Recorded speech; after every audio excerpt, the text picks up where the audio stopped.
প্রিয় শিক্ষার্থীরা, সবাইকে সুজন পাঠশালায় স্বাগত জানাচ্ছি। এই যে একটা কোয়েশ্চেন আমি বোর্ডে লিখেছি, এটি 11-12-এ এবং বোর্ড পরীক্ষায়, এসএসসি বোর্ড পরীক্ষায়, বিশ্ববিদ্যালয় অ্যাডমিশন টেস্টে, এমনকি বিসিএস সহ অন্যান্য জবের পরীক্ষায় কিন্তু এই কোয়েশ্চনটা আসতে দেখা যায়। তো আমি এই কোয়েশ্চেনটা তোমাদের সুবিধার্থে বোর্ডে আগে লিখে রেখেছি। জাস্ট এখন কথা বলবো। কোয়েশ্চেনটা হচ্ছে উপসর্গের অর্থবাচকতা নাই কিন্তু অর্থদ্যোতকতা আছে। আমি তোমাদের সুবিধার্থে লিখে রেখেছি।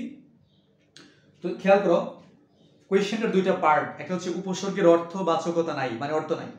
আর 2 নম্বর হচ্ছে উপসর্গের কিন্তু অর্থদ্যোতকতা আছে, মানে উপসর্গগুলি যখন অন্য কোনো শব্দের আগে বসে তখন অর্থের পরিবর্তন, পরিবর্ধন, সংকোচন, প্রসারণের পারঙ্গমতা লাভ করে। এটা আমরা ব্যাখ্যা করব। এই কোয়েশ্চেনটা মানে পড়তে গেলে আমাদের এই সংজ্ঞায়ন করতে হবে উপসর্গটা কি আসলে। ইংলিশে বলি প্রিফিক্স। প্রিফিক্স বাংলা হচ্ছে উপসর্গ। প্রি মানে হচ্ছে পূর্বে, পূর্বে, আর ফিক্স মানে হচ্ছে অবস্থান, অর্থাৎ পূর্বে অবস্থান। বাংলা ভাষা সহ পৃথিবীর সমস্ত ভাষায় প্রিফিক্সের ব্যবহার আছে কিন্তু। তো আমরা সরাসরি চলে যাচ্ছি টপিকে। বাংলা ভাষায় ব্যবহৃত যেসব অব্যয়বাচক শব্দাংশ অন্য শব্দের পূর্বে বসে অর্থের পরিবর্তন, পরিবর্ধন, সংকুচন কিংবা প্রসারণ করে থাকে তাকে আমরা বলছি উপসর্গ।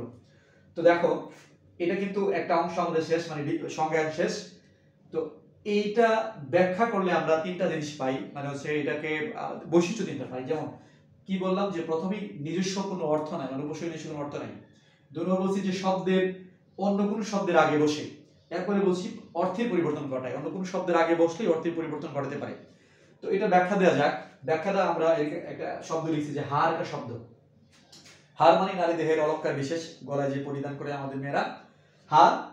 এই শব্দের আগে আমি যখন আ যোগ করলাম, আ যোগ হার সমান আহার। আহার মানে খাবার হয়ে গেছে। এমনিতে আ, বি, উপ, প্র এগুলোর কোনো অর্থ নাই, কিন্তু যখন এই হার নামক শব্দের আগে ব্যবহৃত হয়েছে তখন হয়ে গেল আহার। আহার মানে খাবার, অর্থের পরিবর্তন হয়ে গেছে। কিন্তু বিহার, বিহার মানে ভ্রমণ, বিহার মানে ভ্রমণ। তারপর হচ্ছে উপহার। উপহার মানে হচ্ছে কোনো কিছু গিফট করা। উপহার মানে হচ্ছে কোনো কিছু দান করা বা গিফট করে ইত্যাদি। তারপর হচ্ছে প্রহার। প্রহার মানে আঘাত করা, মারা ইত্যাদি।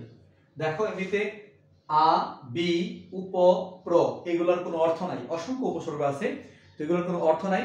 যখনই উপসর্গগুলো অন্য কোনো শব্দের, হার নামক শব্দের আগে ব্যবহৃত হয়েছে, কিন্তু অন্য যে কোনো শব্দের আগে ব্যবহৃত হলেই উপসর্গগুলো তার অর্থের পরিবর্তন, পরিবর্ধন করে ফেলতে পারে, মানে তাদের নিজস্ব যে ক্ষমতা আছে এটা এক্সপ্রেস করতে পারে।